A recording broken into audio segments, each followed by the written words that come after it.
Download and upload more than ever before with an ultra-fast fiber connection. With 3 simple steps, you can be the one with an SLT fiber optic connection. Visit slt.lk.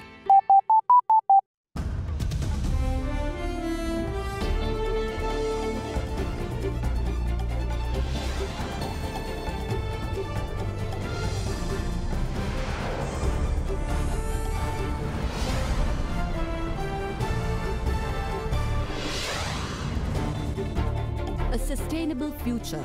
President reiterates Sri Lanka's commitment in creating environmental-friendly policies for the future. Our prime duty is to assure the right to live in a safe environment. Joining hands.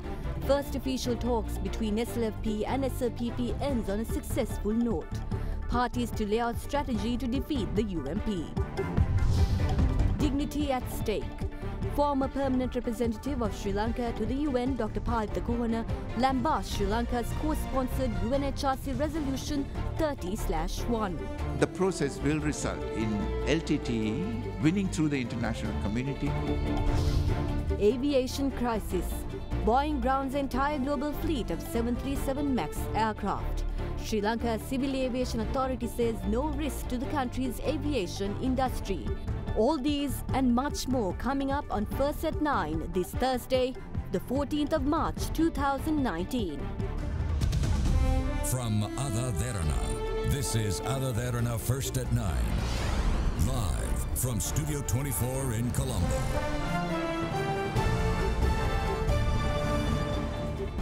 A very good evening and welcome to First at 9, AdaDerana 24, Sri Lanka's news channel. I'm Katharina Chang. Now moving on to your top story tonight. Speaking at the 4th session of the United Nations Environment Assembly in Nairobi, Kenya today, President Maithripala Sirisena reiterated Sri Lanka's commitment to assure that everyone is granted the right to live in a safe environment and introduce environmentally sound economic trends that build upon sustainable global economic indices. The head of state went on to say that poverty is a significant cause for global environmental problems and added that environment degradation and poverty are closely interrelated and inseparable, particularly in developing countries. President Maithripala Sirisena arrived at the Jomo Kenyatta International Airport yesterday on a 4-day official visit to Kenya upon the invitation of the President of Kenya, Uhuru Kenyatta. President Maithripala Sirisena was invited to participate at the 4th session of the UN Environment Assembly held in Nairobi. The President, including the Sri Lankan delegation, was warmly received by a special delegation upon his arrival. The 4th session of the UN Environment Assembly, which commenced today, will be held under the theme Innovative Solutions for Environmental Challenges and Sustainable Consumption and Production. The event was attended by Kenyan President Uhuru Kenyatta, President of France Emmanuel Macron, President of Madagascar Andry Rajoelina, as well as representatives and delegates from 58 countries. President Maithripala Sirisena was warmly welcomed by the Secretary to the Cabinet of Kenya, Monica Kuma, and high-level delegates from the United Nations at the event. The President later addressed the gathering during the occasion. Sri Lanka signed the Paris Agreement, which is unprecedented. Our country has been listed as the second highest in the Global Climate Risk Index of 2019. Implementing of climate action are very vital to us. In January 2019, I wish to reiterate that is our prime duty to assure the right to live in a safe environment and introduce environmentally sound economic trends that build upon sustainable global economic indices. I firmly believe that we are responsible for securing the sustenance of not only mankind but also the life on Earth as a whole. And I observe that poverty is a significant cause for global environmental problems. Meanwhile, the world's biggest plane maker Boeing has grounded its entire global fleet of 737 MAX aircraft after investigators uncovered new evidence at the scene of the fatal Ethiopian Airlines crash on Sunday. Now, we have a full report on these developments later on in our bulletin, but before that, the Civil Aviation Authority of Sri Lanka announced that it had studied the issue of Boeing 737 MAX aircraft and says that there is no local operator in Sri Lanka who has a particular aircraft. However, there are 6 foreign operators who operate these aircraft to Bandaranaike International Airport, but they have self-imposed grounding. The Aviation Authority also announced that it has restricted Boeing 737 MAX aircrafts entering into the airspace of Sri Lanka. As a result, there is no immediate or potential risk either to the local aviation industry or a travelling public.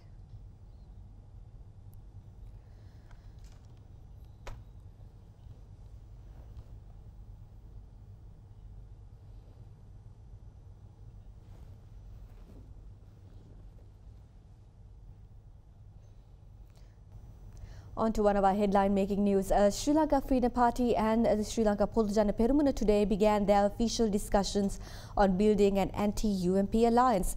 Following discussions, General Secretary of the Freedom Party, Parliamentarian Dasiri Jayasekara, expressed optimism over discussions, saying that the initial talks on the policies of the new alliances were successful.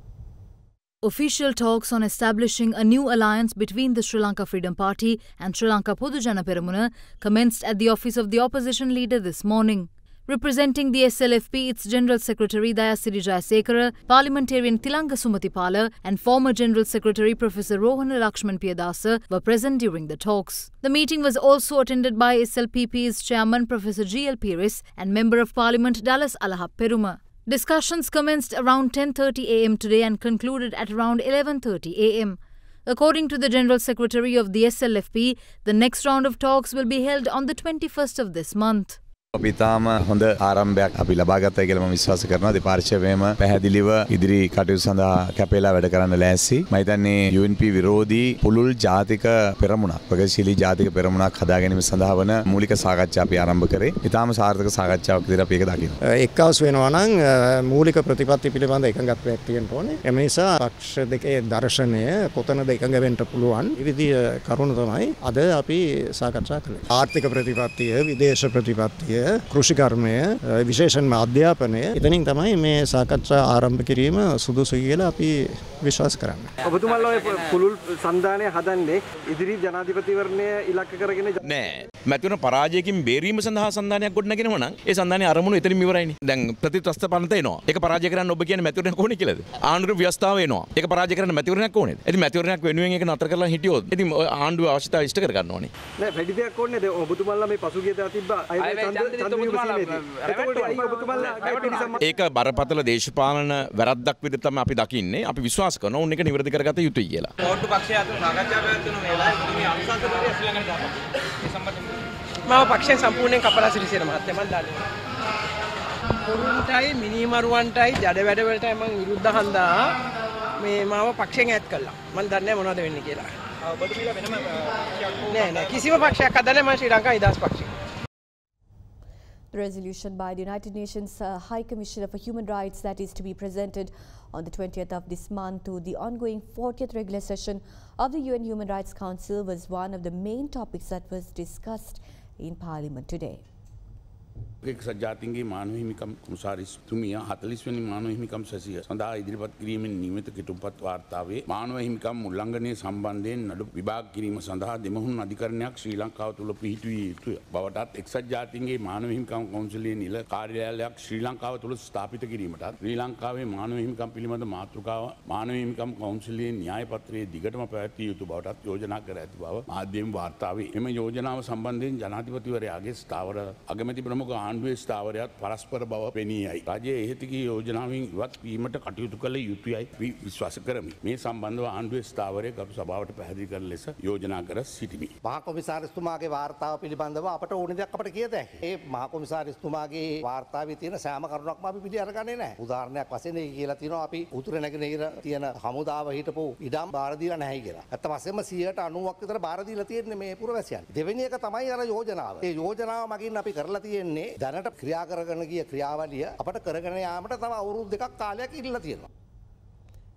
Meanwhile, former permanent representative of Sri Lanka to the United Nations, Dr. Pahitha Kohona, today heavily criticised the draft resolution that is to be presented by the UN High Commissioner for Human Rights on the 20th of this month. He said the international community has shown a severe lack of respect for Sri Lanka's sovereignty by these fresh recommendations. Dr. Kohona also voiced against the government's decision to further extend Sri Lanka co-sponsored UNHRC resolution 30/1.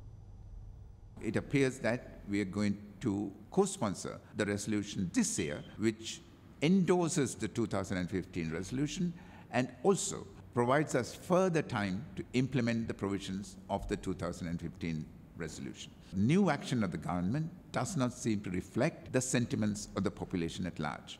In parallel, we have to remember that the president of this country has publicly stated that he does not endorse the 2015 resolution. We have gone against the sentiments so clearly expressed by the president. He has been isolated, been made to feel powerless in the international arena. There were provisions which were absolutely intrusive. It required the country to take measures to amend the constitution, to change its judicial system. These are not matters for the Human Rights Council. These are essentially matters within the sovereign domain of the state of Sri Lanka. The international community showed a severe lack of respect for the sovereignty of this country. Now the High Commissioner has called certain countries to initiate judicial proceedings based on the concept of universal jurisdiction against military personnel of Sri Lanka for acts alleged to have been committed during the conflict. We know that there are organized groups who will produce evidence, truly or falsely. The process will result in LTTE winning through the international community what they could not win through terrorism and violence. Sri Lanka's second permanent High Court at Bar was declared open by Minister of Justice and Prison Reforms Thanata Atukorala today. The functions of the court, which is situated at Halfstorf Court Complex, commenced from today. The government decided to set up 3 special high courts to hear the cases related to fraudulent acts, misuse of public property and acts of bribery. The amendment bill to set up the special high court was passed in Parliament on the 9th of May last year, and accordingly the first special high court was officially set up on the 21st of August in 2018 at the Halfstorf Court Complex. The Chief Justice recently appointed Justices Ratnapriya Gurusinghe, Amal Ranaraja and Shashi Mahindran as the permanent trial at bar at the second Special High Court.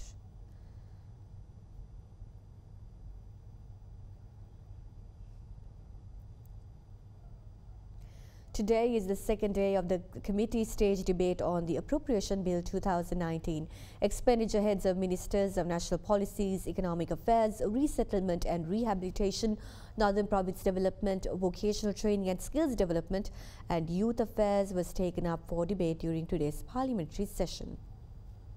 108.5 පොලියට ජාත්‍ය අතර බැඳුම් කර නිකුත් කර මහා බැංකුව නොමග යවලා ඇමති රවී කරුණානායක හිටපු මුදල් ඇමතිවරයා වශයෙන් එතුමා කියනවා. එතකොට කැබිනට් මණ්ඩලයම කියනවා ඒ ගත්ත ගාන වැඩි කියලා. ඒ නිසා අදයි මේ ණය අර්බුදය ඇති කරගෙන තියෙන්නේ මේ විනාශ කළා සියලු ඩොලර් කාලා මහා බැංකුව කාලා මහා බැංකුව බිමට සමතලා කළා. මේ මහදවල් මහා බැංකුවේ මහා මුදල් මංකොල්ලය කරපු අය පැනලා ගිහිල්ලා එතරින් දැද්දි පුංචි අපරාධ කරපු අයට අපරාධ කරලා නෙමෙයි පියාට සෝහන් කොටක් හැදුවා. තුම් විශේෂ අධිකරණ අදත් අධිකරණයක් පිටලා නඩුවහන. ලංකා ඉතිහාසයේ සංචිත කඩාගෙන වැටිලා අලුත් වැඩපිළිවෙලකට යාම සඳහා ඔබතුමාට කළ හැකි හොඳම දේ අපි අලුතෙන් ඡන්දයක් තියලා අලුත් ආණ්ඩුවක් ඇති කරගෙන අලුත් වැඩපිළිවෙලක් යටතේ අලුතෙන් රට ගොඩනගන වැඩපිළිවෙලකට මාරු වෙන්න ශක්තිය ධෛර්යය ලැබේවා කියලා පතමින් මගේ වචන කිපේ මේ සමාප්ත කරනවා. ඉතින් බන්දුල මහත්තයාගේ පොත් කාලෙන් කාලෙට වෙනස් වෙනවා. රාජපක්ෂලාගේ නීති අනුකූල නොවන රජය කරපු ක්‍රියාදාමයන් නිසා ණය ශ්‍රේණිගත කිරීමෙන් අපිව පල්ලෙහාට දැම්මා. මේ බ්ලූම්බර්ග් ස්ක්‍රීන් එක එතකොට 100%ට අඩුවෙන් තිබුණේ ඔක්තෝබර් මාසයේ මේගොල්ලෝගේ කුමන්ත්‍රණයට කලින්. ඊට පස්සේ කුමන්ත්‍රණයේ කාලේ නොවැම්බර් 29 වෙනිදා වෙනකොට මේක 100%ට වැඩි වුණා. ඊට පස්සේ මේ ඕන කෙනෙක්ට මේක බැලුවහම පේනවා. නැවතත් හිමීට දැන් අපි 106.7ට තමයි අපි අවුරුදු 5 බොන්ඩ්ස් ට්‍රේඩ් වෙන්නේ මාකට් එකේ. ඉතින් ඒක තමයි හේතුව අපිට 106.85ට මේ ණය ගන්න වෙලා තියෙන්නේ. I hope you will allow me to table the a report made by Ajit Niwad Kabral, which is excellently explaining the cascading loss the government has had to suffer. Mr. Niwad Kabral is under investigation. I have no problem to it being tabled. No, I want it included in the I don't answer. think you can't include a document in the answer without the authority of this house. Ajit Niwad Kabralගේ වාර්තාව ගැන මෙච්චර බය මොකද? එතුමාට විරුද්ධව පරීක්ෂණයක් තියෙනවා කියලා කවුරුවත් අපි දන්නේ නැහැ. එවැනි දෙයක් අපි ඉදිරියේවත් ඔබතුමා ඉදිරියේවත් නැහැ. මේ වාර්තාව බොන්ඩ් කමිෂන් ඉන්ක්වයරි එකට ඉදිරිපත් කරපු වාර්තාව. ඒක බොන්ඩ් කමිෂන් එක පිළිගත්තා නම් ඒක කොහොමද හැන්ඩ්සාඩ් එකට දාන්න බෑ කියන්නේ? Anyway, I have raised it and finished. You can refer it to the speaker. තව කෑ ගහලා වැඩක් නැහැ උතන. General Secretary to the United National Party, Minister Akleviraj Karyawasam, said that the UNP made the decision to support the expenditure ahead of President Maithripala Sirisena in Parliament as a party. However, UNP backbencher Chaminda Vijayasiri said they were pressurized by the party leadership and they had no choice but to obey the decision by the majority. There was speculation that a division will be called for the President's head of expenditure after a group of United National Party parliamentarians publicly stated that they would vote against it. When Speaker Karu Jayasuriya asked if there will be a division for the item on the agenda, UNP MP Chaminda Vijayasiri requested that a vote be held.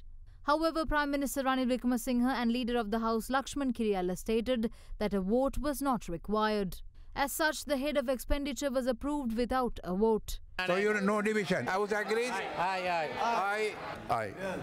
Several UNP parliamentarians expressed their views to media pertaining to yesterday's incident.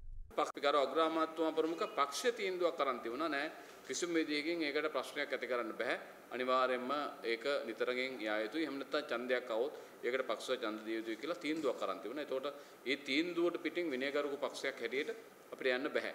අවසාන මොහොතේ රනිල් වික්‍රමසිංහ අග්‍රාමාත්‍යතුමා නැවත වතාවක් මෛත්‍රීපාල සිරිසේන ජනාධිපතිවරයා බේරගත්තා. ඒ නිසා මම හිතනවා රනිල් වික්‍රමසිංහ මැතිතුමා කරපු මේ ක්‍රියාදාමයේ තුල මෛත්‍රීපාල සිරිසේන ජනාධිපතිතුමා දැන්වත් එක්සත් ජාතික පක්ෂය සහ රටේ ජනතාව ගැන හිතන්න, රටේ 62 ලක්ෂය ගැන හිතන්න. මම සහ ඉරුණිකා මන්ත්‍රීතුමිය සහ ශවිතාන මන්ත්‍රීතුමා අපේ වැඩපිළිවෙල කරා.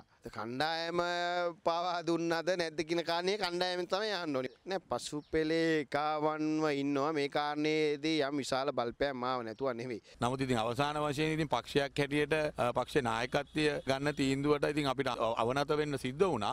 ඕනම පක්ෂයක ඇවිල්ලා ඉතින් අන්තිමට පක්ෂය ගන්න තීන්දුවත් එක්කනේ හැම කෙනාටම යන්න වෙන්නේ. ඉතින් මේ අවස්ථාවේදී සමහර විට අපිට පසුබයින්න වුණා. ඊළඟ අවස්ථාව අපි බලමු මොකද්ද වෙන්නේ කියලා. පොදුවෙනුම සඳහන් කරන ඔබතුමා බලපෑමක් කරා කියලා පසුබිම මන්ත්‍රීවරුන්ට පක්ෂයක් විදියට ආණ්ඩු පක්ෂයේ විදියට අපි අවසානයේ බහුතරයේ කැමැත්ත මත තීරණය කරා ඒ අයවැය සම්මත කරන්න. ඒක තමයි උනේ. බලපෑම් කරලා කරන්න බෑනේ. Speaking at a media briefing today, UPFA parliamentarian Dilan Pereira says that the Tamil National Alliance voted in favour of the budget on the promise of a separate divisional secretariat for the Tamil community in Kalmune. Meanwhile, expressing views in several other media briefings, Sri Lanka Podujana Peramuna and Janata Vimukta Peramuna was highly critical about Sri Lanka's Freedom Party's stance to refrain from voting during the second reading of the budget. දෙමළ ජාතික සන්ධානයේ කරපු ප්‍රධාන ඉල්ලීමක් තමයි මේ වෙනකොට අම්පාර දිස්ත්‍රික්කයේ කල්මුණේ කියන ප්‍රාලේ කොට්ටාසය තුල වෙනම දෙමළ ප්‍රාලේ කොට්ටාසයක් නිර්මාණය කරන්න කියලා. වෙනම දෙමළ ප්‍රාලේ කොට්ටාස නිර්මාණය කරනවට රවුෆ් හකිම් මහත්මයාගේ පක්ෂය සහ රිෂාඩ් බදුල් මහත්මයාගේ පක්ෂයේ මන්ත්‍රීවරු 7 දෙනෙක් විරුද්ධයි. එතකොට 7 දෙනෙක් එතනින් විතන් වෙනවා කියලා කියන්නේ වැඩේ හබස් වෙනවා කියන එක නේද? විපක්ෂයේ ශ්‍රී ලංකා නිදහස් පක්ෂයේ නියෝජනය කරන මන්ත්‍රී කණ්ඩායමේ අය ගත්තේ ක්‍රියාමාර්ගය පිළිබඳව විපක්ෂයේ ලෙස අපි කනගාටුව ප්‍රකාශ කරනවා. SLFE fraction of Eksat Janata Nidahas Sandhane refrained from voting during the budget. That baffled us as to why they would take such decision, and also I think puts a little bit of strain on this effort by both parties to get rid of this UNF government. And I think one must always keep in mind at this juncture that it is imperative to identify who the common enemy is. Maithripala මහත්තයා මහින්ද රාජපක්ෂ මහත්තයත් එක්ක එකතු වෙලා පළු යන රනිල් වික්‍රමසිංහ මහත්තයාට බයිනවා. මෙයා මේ රට කෑවා ආර්ථිකේ කෑවා. හැබැයි එහෙම කතා කරන ජනාධිපතිතුමාගේ කට්ටිය ශ්‍රී ලංකා නිදහස් පක්ෂයේ කට්ටිය අයවැය ඡන්ද විමසන වෙලාවේ ඡන්දේ නොදී පැනලා යනවා. Now, 2 persons were killed while another was injured following a shooting in Moratuwa this morning. Police spokesperson SP Ruwangunasekara said that the shooting occurred as a result of a personal dispute. Accordingly, a 46-year-old bus owner and a friend of his son's died during the incident, while the bus owner's son was injured after he was attacked with a sharp object. The injured is currently receiving treatment at the Colombo South Teaching Hospital in Kalubowila. According to police, one of the suspects had been identified and further investigations are being carried out into the incident. However, no arrests have been made so far.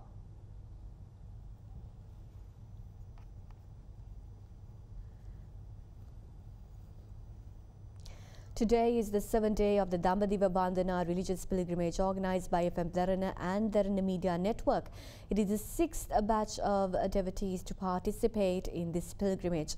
Devotees arrived at the historic Bodhgas site this morning and engaged in religious observances. They were later given the opportunity to participate in almsgiving and a Bodhi Puja. The devotees' next destination will be in Vaishali or Vishal Mahanuvara at the capital city of Lichavi, one of the world's first democratic republic.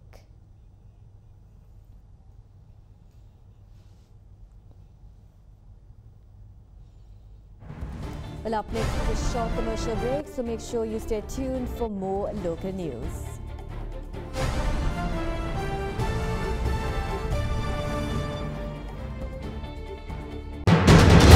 You are watching Sri Lanka's #1 news channel.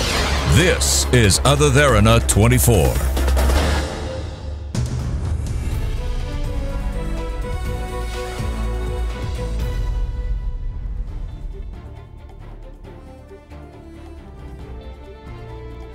Welcome back to the news. Prime Minister Ranil Wickremesinghe highlighted that Sri Lanka has an advantage when it comes to the development of its ports. Speaking at an event held in Colombo yesterday, dubbed Future Work in Sri Lanka, organised by International Labour Organisation, the Premier went on to speak about the government's plan to develop the logistics sector in the country. So we also look at 20, 30 years ahead, but we can't look at ourselves. We have to look at the world. To make Sri Lanka the hub for navigation, above the Indian Ocean. So we are developing our port system, which has obviously come into a lot of attention worldwide. The 3 harbours, which I think will even take us beyond 2050. Hambantota is just starting, and this is only one part. Hambantota harbour still has space to expand. Then Colombo, we are now getting into finalizing and utilizing the east and the west terminals of the south port, and there's an ADB study going, and it means we'll be adding about, east will have about 3 terminals, west will have 2 more, so we'll have about 8 terminals there. And now we are looking at the options of the north port, which is basically a port north of the existing one, and how far it should go. But as it is now, we feel the potential there, what we have in Colombo alone is enough for 2040, and Hambantota, which also is at present plan is for the present port to go until about 2040 when expansion take place and starting of work in Hambantota. So you can see the logistics factors are coming in. For the airports, we have to look at a second runway. We are dealing with the Indian Airport Authority. We'll work public-private partnership very soon on Mattala and how to open up the airport in Palali. So that sees the beginning of air travel. But air travel, I think we will spread. Our real advantage lies in having the development of the ports. We are not a government that looks at the past and puts in slogans. I think the crunch is come now, when in the next few years we have to decide Sri Lanka's place in the world, whether you go forward or whether you go back. Tax consultant N.R. Gajendran highlighted the importance of consistency in policy implementation, which were presented through the budget. Speaking at a media briefing yesterday, he said that after ensuring a surplus in the primary account, the government should now aim to have a surplus in the current account to stabilize macroeconomic fundamentals in the economy. Consequent to the trials and tribulation that was acquired by us in the last famous 52 days event that happened in this country, one important factor will be on the consistency of the policy and the implementation. What happens by and large very often in this country, the policy is not consistent. The major players, political players, must come together on a policy consideration. So that policy consistency should be there. Foreign investor also wants to know consistency of the policy consideration. Second factor which will be crucial for the success of this budget, for any budget, is the implementation side. The bureaucracy has to be empowered. They must act independently and they must be empowered so that they are able to take responsibility and accountable. Many of them maybe for various reasons are reluctant to make decisions. One thing the government should be commended is that in the primary account from 2017, they are having a surplus. It's a very good sign and that has to be sustained. And they must have a date or year by which your current account surplus is going to, revenue account surplus is going to be a surplus. Once that is achieved, macroeconomic fundamentals will stabilize in this country. We have a great opportunities for Sri Lanka to go leapfrog into the higher middle income country status. Now, in an interview with Xinhua News Agency, Minister of Tourism Development John Amaratunga said that Sri Lanka will launch several publicity campaigns in cities across China to attract over 300,000 tourists this year. Amaratunga had said that the Ministry of Tourism is currently training a number of officers to learn Mandarin to facilitate Chinese tourists. China is the third leading market for Sri Lanka's tourism. The country welcomed over 250,000 Chinese tourists last year and 54,000 so far this year. The minister had also said that delegations from the tourism sector will participate in several travel fairs in China in the upcoming months to ensure that China emerges as the leading market for the country.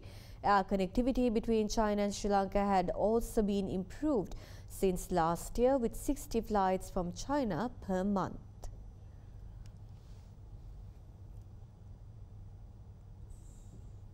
Sri Lankan shares recovered from a 5.5-year low today on bargain hunting after 4 straight sessions of losses, but concerns over economic and political stability kept the gains in check. The all-share price index rose 0.46% to 5,632.79 points, back from its lowest close since 9th of September in 2013.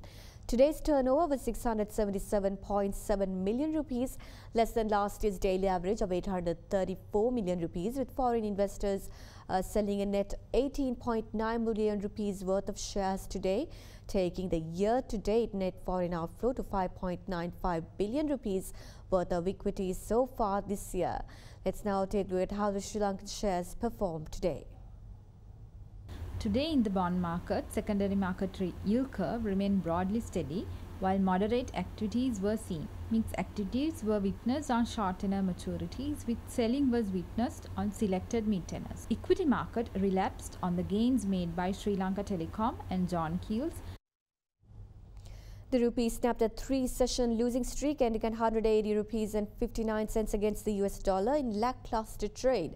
Let's now take a look at how the Sri Lankan rupee traded against other major currencies during the day.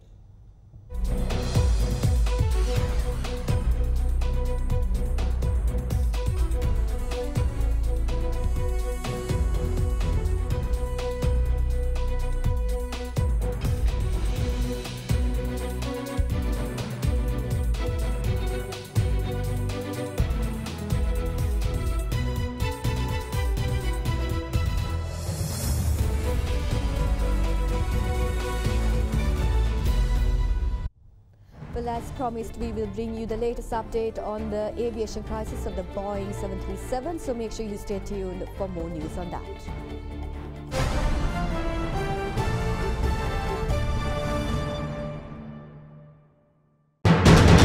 You are watching Sri Lanka's #1 news channel. This is AdaDerana 24.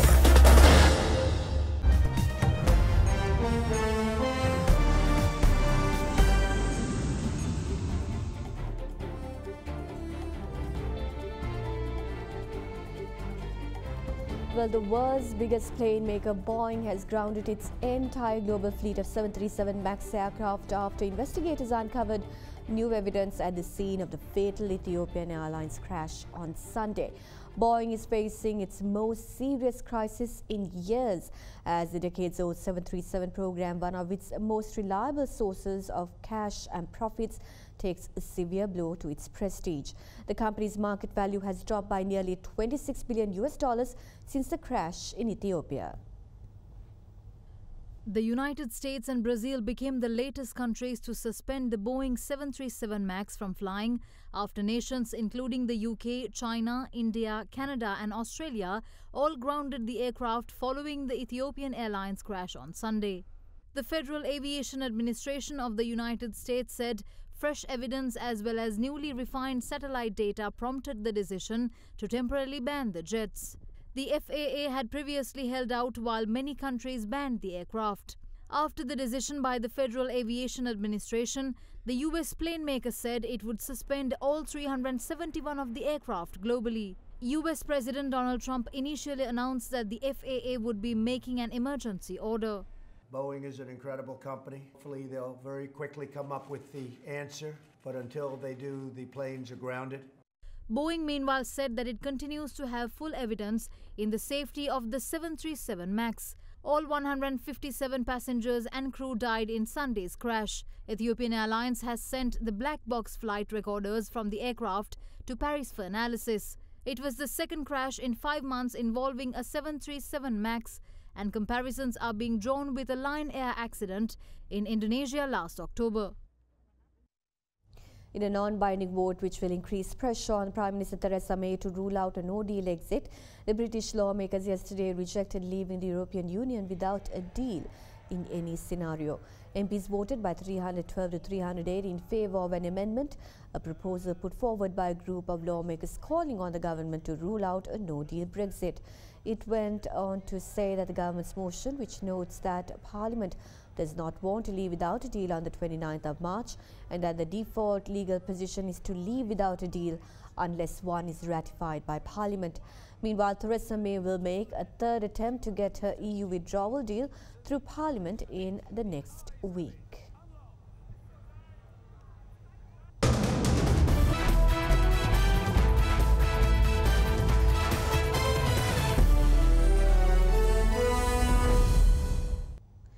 On to some tennis news. Swiss maestro Roger Federer beat British #1 Kyle Edmund to reach the quarterfinals at Indian Wells. The Swiss, five-time champion in California, eased past Edmund 6-1, 6-4 in just over an hour. World #4 Federer, who has yet to drop a set at the tournament, saved all 7 break points that he faced and won 79% of first serve points. Federer, 20-time Grand Slam champion, won his 100 ATP title in Dubai at the start of March.